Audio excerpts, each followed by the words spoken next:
SERV stock analysis and SERV stock prediction. Is it a buy right now? Watch this 1 minute video till the end, find out. Looking at SERV Robotics sitting at $13.11, 1.9% down. Where the heck are we heading next?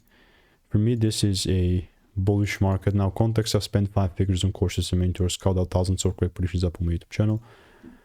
Looking at SERV Robotics, it's just, I'm bullish, right? And it was like this from before. Like, I've had break-evens, my fair share of break-evens. And for the current prediction, you bet that I'm still looking to double down on this long side, which means I'm looking for a buy.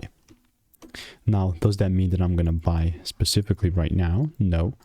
That's why I haven't talked about this in my previous video, but even today we had like a lot of retracements, which is just adding to our plan.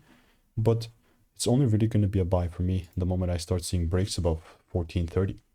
And guess what? If I don't, then I'm just not going to buy. Like, ultimately that simple. So I will most definitely continue to keep you updated. And if you want to make more money trading in a simple yet lean way, you can just click the first link in the description, which is a free newsletter. So goodbye.